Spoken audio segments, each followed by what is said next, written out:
My name is Hannah Miller. I'm 35 years old, a single mother of two, and for most of my life I believed love was something you earned by not being inconvenient. I learned early how to take up less space, how to smile through discomfort, how to say it's fine when it wasn't. I thought that was what kept families together. Christmas proved me wrong. That morning, my son Noah was sitting under the tree, shaking one of the smaller boxes like it might answer him. My daughter Emma was still half asleep, wrapped in a blanket, rubbing her eyes and staring at the lights like she was trying to remember a dream. The tree looked full enough. It always did. But something was missing, and they felt it before I did. "Are we going to Nana's house later?" Noah asked. His voice was hopeful, not demanding. He was careful like that. Both my kids were. They had learned, without me meaning to teach them, how to ask questions that didn't sound like expectations. I paused longer than I should have. "No," I said finally. "We're staying home this year." Emma looked up at me. Did we do something wrong? That question lodged itself somewhere deep in my chest. I shook my head too fast, smiled too hard. Of course not. What I didn't say was that 2 days earlier, my mother had told me, casually, almost kindly, that there was no room for my kids this Christmas. And my brother had laughed. It had started like every other year. A phone call about food, arrival times, who was bringing what. My mother loved control disguised as coordination. I played along because it was easier than challenging her. It always was. Then she cleared her throat. "Well," she said, "we might need to keep it a little smaller this year." I remember smiling into the phone, even though my stomach tightened. "Smaller how?" There was a pause, just long enough to hurt. "Well, you know, with the kids." I waited. For the correction. For the awkward laugh. For the moment she'd say, "I don't know why I said that. Of course they're coming." Instead, my brother Mark laughed in the background. Actually laughed. "Let's be honest," he said. "Her kids are loud. Christmas is already chaos." Someone else chuckled. Maybe his wife. Maybe my mother. No one defended us. I didn't cry. I didn't yell. I didn't say anything dramatic. I just said, "Okay," and ended the call before my voice could betray me. At the time, my kids were in the kitchen, cutting paper snowflakes and arguing over who got the red marker. Emma had spent all week making cards for her cousins, folding them carefully, writing each name in her neat, deliberate handwriting. Noah had hidden the gifts he'd wrapped himself behind the couch, checking every night to make sure I hadn't found them. I didn't tell them what happened. I told myself I was protecting them. Maybe I was really protecting myself. That night, after they went to bed, I sat on the edge of my couch staring at the dark TV screen. I thought about how many times I'd made myself smaller for that family. How often I'd rearranged my life to fit their comfort. How many holidays I'd swallowed comments, jokes, dismissals, all in the name of peace. And then I stood up. I went to my closet and pulled out the bags. The ones filled with gifts I'd bought for Mark's kids. I was always generous. Everyone said so. I made good money, and I liked being the aunt who showed up with the gifts that made eyes widen. Bikes, tablets, shoes they talked about all year. I loaded them into my car. The return line was long. I stood there silently while the cashier scanned box after box. The total refund flashed on the screen, $1,842. I told myself it was practical. I told myself it wasn't personal. But when I got back into my car, I exhaled like I'd been holding my breath for years. Christmas morning came quietly. No frantic driving. No tense smiles. Just pancakes, mismatched pajamas, and my kids laughing when I burned the first batch. They didn't complain. They didn't ask again about Nana's house. That made it worse. At 9:17 a.m., my phone buzzed. "Mark, what the hell, Hannah? The kids are asking where their gifts are." I stared at the screen until my hands started shaking, not with fear, but with something steadier. "Colder." I typed back. Maybe Mom needed the space this year. He called immediately. I didn't answer. Then my mother called. I let it ring while Noah poured too much syrup on his plate and Emma giggled. When I finally picked up, my mother didn't yell. She never did. She asked, gently, if we could reset and do better next year. I said yes, not because I believed her, but because I had started to realize something important. Christmas hadn't exposed who they were. It had exposed who I'd been allowing myself to be. And that version of me, the one who swallowed everything quietly, was done. The thing about being excluded quietly is that the world doesn't stop for it. No one pauses to acknowledge the weight of what you're carrying. The days after Christmas slid back into routine like nothing had happened. School drop-offs, work meetings, dinner at 6, bedtime stories read in voices that tried too hard to sound cheerful. Emma stopped talking about her cousins entirely. Noah asked once if he could still give the scarf he'd made in school to his grandmother. I told him yes. He folded it neatly and placed it in a drawer like it might still matter someday. Kids move forward. Adults replay. I replayed everything. Not just Christmas, but the years leading up to it. Every holiday where I'd been subtly managed. Every moment where my kids were treated like accessories instead of people. And every time I'd convinced myself that love meant compromise. Mark and I worked in the same company. Different departments, different floors, same building. People love that story about us.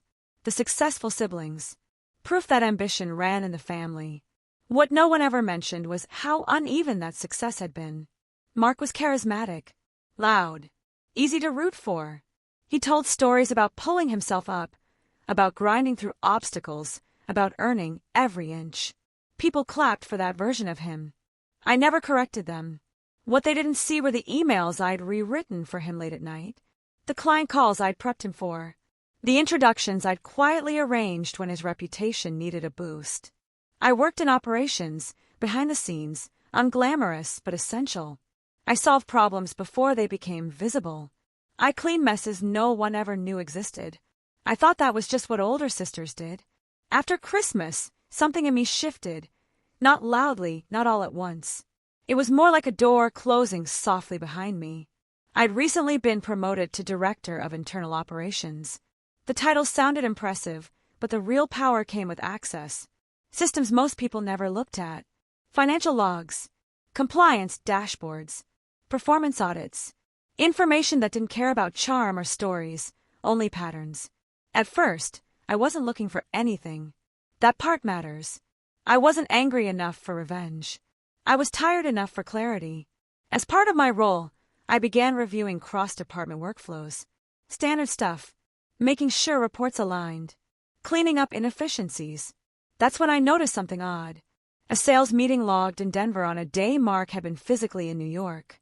A travel reimbursement that didn't match any client account. A consultant invoice with a vague description and a company name that sounded recycled. Individually, they meant nothing. The kind of things that got waved through every day. But together, they made my stomach tighten. I told myself to stop. I told myself it wasn't my business. That I was projecting. That I was hurt and reading meaning into noise. So I kept working, just more carefully. I started saving files, downloading reports, highlighting discrepancies. No commentary. No assumptions. Just dates, numbers, screenshots. I didn't label anything with names. I didn't even think of Mark while I worked. It became methodical, almost soothing. As I gathered data, memories surfaced, uninvited. Mark calling me in a panic before his first major pitch, begging me to just look it over. Me rewriting half of it while Emma slept beside me with a fever. Mark forgetting to submit reports on time, and me quietly covering for him. Mark standing on stage accepting an internal award while I clapped from the back of the room, smiling like I hadn't built half of what he was being praised for. I never asked for credit. I thought silence was generosity. What I hadn't realized was that silence had taught him something dangerous, that consequences were optional as long as I was nearby. One afternoon in early January, I found myself in a leadership review meeting with the CFO and our CEO, Laura. I'd worked with Laura before. She wasn't warm, but she was fair. She didn't care about office politics, only results. After the meeting ended, I lingered. "Laura," I said casually, "can I send you a quick compliance flag? Nothing urgent. Just something I noticed." She didn't ask who it involved. "Sure," she said. "Loop me in." That was it. That night, after the kids were asleep, I finalized the report. I removed identifying metadata, reformatted it to look like a standard internal audit note. No accusations, no emotional language, just information. When I sent it, I didn't sign my name. 3 days later, Mark was called into HR. He told our mother it was routine, that it was probably nothing. She called me immediately, voice tight with worry. "Have you heard anything?" she asked. I said no. She sounded relieved, like I'd passed a test, like I was still the dependable one. I wasn't. 2 days later, Mark texted me. "Can we talk?" No greeting, no apology, no mention of Christmas, just the assumption that I'd fix it. I agreed to meet him at a cafe near the office, not because I owed him, but because I wanted to see him without the protection of family narratives. He looked exhausted. His confidence had cracks in it now. He talked fast, blamed vague systems, complained about unfair scrutiny. Then he leaned in and lowered his voice. "You know, Laura," he said, "you could explain things.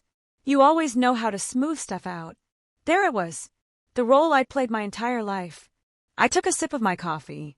"Calm. Steady. I can't help you," I said. He stared at me like he hadn't heard correctly. I didn't explain. I didn't justify. I just stopped making space. 2 days later, his access badge stopped working. His name vanished from the internal directory. And for the first time, the silence between us wasn't something I carried alone. I thought the hardest part would be over once Mark was gone from the company. I was wrong. At first, nothing happened. No announcement. No rumors. Just an absence that settled into the building like dust. His office door stayed closed. His name disappeared from shared files. People avoided saying it out loud, like speaking it might summon something uncomfortable. At home, life stayed soft and ordinary. Emma practiced spelling at the kitchen table. Noah built elaborate cities out of cereal boxes.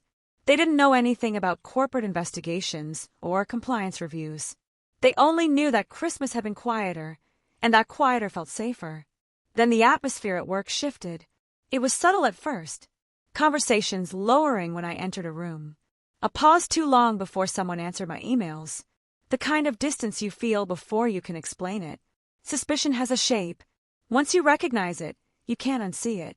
3 days after Mark's termination, I was called into Laura's office. She didn't ask me to sit right away. She closed the door first. Carefully. Deliberately. That's when I knew this wasn't a courtesy meeting. "Mark contacted us," she said. I didn't respond. "He claims the audit was personal," she continued. "That you acted out of family resentment. That you selectively highlighted data." I met her eyes. "Do you believe him?" She didn't answer. Instead, she slid a printed email across the desk. An anonymous complaint. According to it, I had been overheard in the break room saying, "Some people need to be taught a lesson." I stared at the sentence. Maybe I'd said something like that once. Maybe I hadn't. It didn't matter. It was vague enough to be useful. "We're initiating a review," Laura said. "Temporary access restrictions. Standard procedure." Standard? That word always sounded harmless until it wasn't. I walked out of her office without arguing, without defending myself, without explaining years of quiet labor and unacknowledged loyalty. I went straight to my car and sat there with the engine off, hands resting on the steering wheel like it was the only solid thing left. I wasn't scared. I was angry in a way that felt different from Christmas. Sharper. More focused. Because this time, silence wouldn't protect anyone. That evening, my mother called. She didn't ask how I was. She didn't mention the kids. She asked if I knew what was going on with Mark. "They're saying things," she said carefully. "Serious things. You wouldn't have had anything to do with that, would you?" I almost laughed. Almost. "I did my job," I said. There was a pause. Then a sigh. The sound she made when things became inconvenient. "You know how he is," she said. "He's always needed a little help."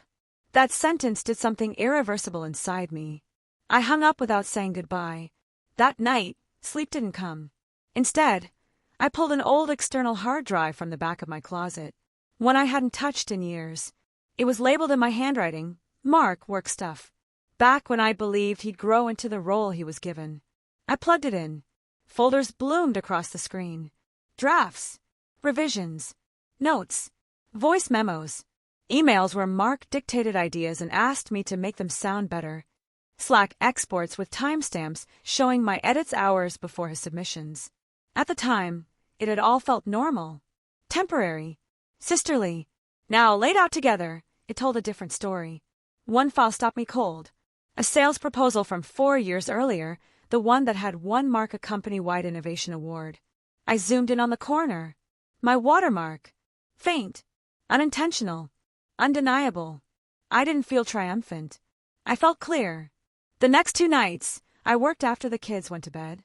I didn't dramatize anything. I didn't accuse. I built a timeline. Metadata. Side-by-side comparisons. Evidence that didn't care about emotions. When I finished, I emailed it directly to Laura. No subject line. Just the file. I expected silence. I got a meeting request. Laura didn't waste time. She flipped through the report slowly, methodically. She didn't interrupt. "How long?" she asked finally. "Since his first week," I said. She nodded once. Not in approval. In recognition. The review ended quietly. Efficiently. The way consequences always do when they're unavoidable. The employee who leaked the audit report to Mark was terminated. No announcement. No spectacle. My access was restored. A week later, HR offered me a new role. Expanded oversight. Cross-department authority. No apology. No explanation. Just a door opening that had been closed for years. Mark left me a voicemail that night. He sounded smaller. Uncertain. He asked if I could help him prepare for interviews. Said things weren't going well. Said people kept asking about fit. I listened once. I didn't delete it. I didn't respond. Because the truth was, I hadn't ruined him. I'd just stopped protecting him. And somewhere between Christmas morning and that voicemail, I'd learned something about myself that I couldn't unlearn. I wasn't quiet because I was weak. I was quiet because I was capable. And I was done being underestimated. I thought the worst conversations were behind me. I underestimated how desperate people become when the version of you they relied on disappears. Mark showed up at my door on a Thursday evening unannounced. I knew it was him before I opened it. The knock was hesitant, uneven, nothing like the confidence he used to carry. Emma was in her room reading, Noah building something loud and complicated out of plastic blocks. I stepped outside and closed the door behind me. He looked thinner. His shoulders slumped forward like gravity had finally found him. For a moment, I saw my younger brother, not the golden child, not the star employee. Just someone who had lost the ground he assumed would always be there. "I just want to talk," he said. I didn't invite him in. He talked anyway. He said the investigation had ruined his momentum, that people were treating him differently, that he'd been misunderstood, that Mom was worried, that his kids didn't understand why things had changed. Not once did he mention Christmas. Not once did he mention my children. "You could have warned me," he said finally. "You didn't have to do it like that." That sentence told me everything. I folded my arms, not defensively, but deliberately. "You mean without consequences?" He flinched like the word surprised him. "You think I deserve this?" he asked. I thought about Emma folding cards no one would open. Noah asking if he'd done something wrong. My mother laughing softly while my kids were erased from a holiday. "I think," I said carefully, "that you're finally experiencing something I've lived with for years." He stared at me like I'd spoken another language. "This isn't about work," he said. "You're making it personal." I almost smiled. "It was personal when you laughed," I said. "You just didn't think it would matter." He left without another word. 2 days later, my mother called. This time, she didn't pretend everything was fine. "You didn't have to destroy him," she said. I closed my eyes. "I didn't destroy anyone." "You know what I mean," she snapped. "Family doesn't do this to each other." That word, family, had been used against me my entire life. As a leash. As a warning. As a way to excuse harm, as long as it came from the right people. "Family also doesn't laugh when children are excluded," I said. Silence. Then, softer. "You're being dramatic." I ended the call. That night, Emma asked me why Grandma hadn't called in a while. I didn't lie. "Sometimes adults don't know how to fix things they broke," I said. She nodded like that made sense. Kids don't need explanations polished for comfort. They need honesty shaped gently. The next week, I received my new official title. Senior Director. The email was short, professional, almost anticlimactic. No applause. No acknowledgement of the years before. That was fine. I didn't need validation anymore. What surprised me was how light I felt. Not happy, not triumphant, just unburdened, like I'd been carrying something heavy without realizing it had weight. Mark stopped calling. My mother sent a message asking if we could start fresh. I didn't respond right away. Instead, I watched Noah teach Emma how to build one of his cereal box cities. He was patient. She was serious. They worked together quietly without needing praise. That's when it hit me. I didn't know my children access to people who made them feel small. That realization felt bigger than any promotion. A week later, I found a small package on my doorstep. No return address. Inside was the scarf Noah had made. Folded. Clean. Untouched. A note in my mother's handwriting slipped out. I didn't know what to do with this. I stared at it for a long time. Then I placed it in a drawer. Not out of spite. Out of choice. Some relationships don't end with explosions. They fade when you stop feeding them pieces of yourself. That night, after the kids were asleep, I sat on the couch and thought about Christmas again. Not with anger, but with clarity. There had been room. They just hadn't wanted to make it. And for the first time in my life, I understood that their limitation didn't have to become mine. The strange thing about finally setting boundaries is how quiet the aftermath is. No fireworks. No dramatic apologies. Just a steady absence where certain voices used to be. Weeks passed. Mark didn't call again. My mother sent one more message, short, neutral, asking about the weather, about work, like nothing had happened. I read it and put my phone down. Not out of anger. Out of clarity. Because responding would have meant pretending we were all standing on equal ground. We weren't. At work, my new role settled in. People came to me with questions now, real ones. Decisions that mattered. I noticed how differently I was treated when I stopped minimizing myself. When I spoke without cushioning my words. When I didn't rush to soften truths. Respect, I learned, isn't given to people who disappear. It's given to people who stay. One afternoon, Laura stopped by my office. No agenda. No folder. She leaned against the doorframe and looked at me thoughtfully. "You handled all of this well," she said. I didn't say thank you. Instead, I asked, "Did I?" She smiled faintly. "You handled it honestly. That's rarer." After she left, I sat there for a long time, thinking about how often honesty had felt dangerous before. How often I confused self-erasure with kindness. At home, Emma started writing again. Stories this time. She'd sit at the kitchen table, tongue pressed to the corner of her mouth, completely absorbed. Noah signed up for a science club at school and came home bursting with facts he needed to share immediately. They were thriving. Not because I'd shielded them from everything, but because I'd stopped teaching them that love required shrinking. One evening, as we were clearing dishes, Noah asked, "Are we seeing Uncle Mark again?" I didn't answer right away. "Not for a while," I said. "Did he do something bad?" Emma asked. I knelt down, so we were eye level. He made choices that hurt people. And instead of fixing them, he blamed others. They consider that quietly. Like when you don't say sorry. Noah asked. "Yes," I said. "Exactly like that." They nodded. Lesson understood. A month later, I ran into Mark at a grocery store. I almost didn't recognize him. He stood in the frozen aisle staring at a shelf like it might give him instructions. He looked up and froze when he saw me. For a moment, neither of us spoke. "You look good," he said finally. "I am," I replied. He hesitated. "Mom misses you." I didn't respond to that. Instead, I said, "I hope you're figuring things out." He nodded, eyes dropping. "I didn't think you'd actually stop helping." There it was. Not remorse. Recognition. "I didn't think you'd ever notice I was," I said. We stood there, the hum of freezers filling the space between us. Then I turned my cart and walked away. It felt final in a way I hadn't expected. That night, I pulled out the box of returned gift receipts from Christmas. I hadn't thrown them away. Not because I wanted proof, but because they reminded me of a line I'd crossed. I tore them up slowly and dropped them into the trash. Not because I regretted it, because I didn't need the reminder anymore.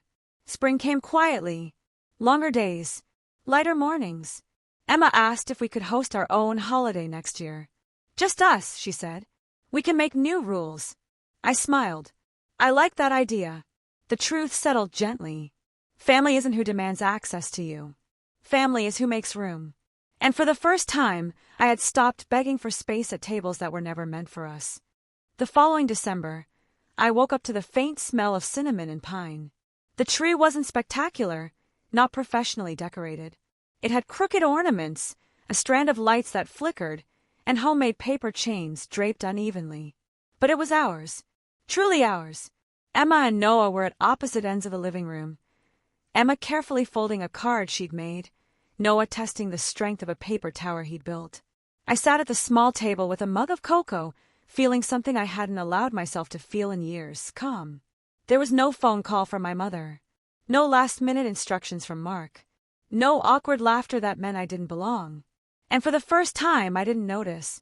I didn't wait for it. I had stopped expecting permission to exist fully in this space. That alone was a gift. Can we put our gifts under the tree now? Noah asked, eyes shining. Yes, I said. And I meant it. We spent the morning together, wrapping presents we'd made, adding a few small surprises I knew they'd enjoy. Emma insisted we write little notes for each gift, like we were a family of 5 instead of 3. Noah hid a chocolate bar behind my back, claiming it was a secret surprise. I laughed genuinely. It was messy, chaotic, perfect. After lunch, as Emma traced designs in her notebook and Noah built yet another tower of boxes, I realized that the quiet anger I'd carried all those weeks, the frustration, the resentment, the shame, had finally evolved into something more powerful. Control, agency, freedom. Not the kind that came from proving someone else wrong, but the kind that comes from refusing to allow others to define your worth. I thought about Mark, about my mother, about all the times I had folded myself into corners, hoping to be enough. None of it mattered anymore, because I had built my own corner. A corner with laughter, a corner with rules that we set, a corner where my kids weren't optional. That evening, I stepped back into the kitchen after clearing a few dishes and saw Emma helping Noah tie a tiny bow around a small box of cookies. "For Nana," she said proudly. "Even if she doesn't come, she'll get them." I smiled softly. I didn't correct her. I didn't apologize for the absence of others. I didn't explain anything. She had already understood what mattered. Sometimes adults forget that kids notice everything, even what they don't say. And they understand more than we often give them credit for. I went over to the tree and placed a small envelope in a stocking I had kept hidden. Inside was a note for each child. This year, the tree has room. So do we. The simplicity of it made me feel lighter than I'd expected. Later that night, after Emma and Noah were asleep, I sat alone in the living room. The lights from the tree reflected off the ornaments, casting colors across the walls.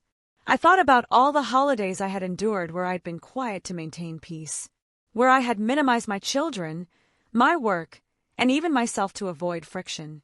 I thought about the audit report, the meticulous documentation, the lessons Mark had learned too late, the quiet victories that had nothing to do with recognition or applause. And I realized something important. I had done more than protect my children. I had protected myself. And in doing so, I had shown them something they would carry with them for the rest of their lives, that their value wasn't conditional. That love and respect weren't things to be begged for. That standing up for yourself quietly, deliberately, was sometimes the loudest statement you could make. I took a deep breath, sipping the cold cocoa I had left on the table. A smile came, unbidden, unforced. A smile that was mine. Christmas had returned, not as it had been, fractured, crowded with judgment and laughter at my expense, but as it should have been ours. Beautiful, imperfect, full of warmth and clarity. Outside, snow began to fall softly. Each flake seemed like a reminder that life was happening, regardless of who had seats at the table. We would continue to build our own table, our own traditions, our own rules, and for the first time in decades, I wasn't just surviving the holidays. I was living them, fully, for me, for Emma, for Noah, and no one, no brother, no mother, no past resentment, could take that away. I leaned back in my chair, watching the snow through the window and let it settle. Quiet, precise and perfect. We had room. Finally.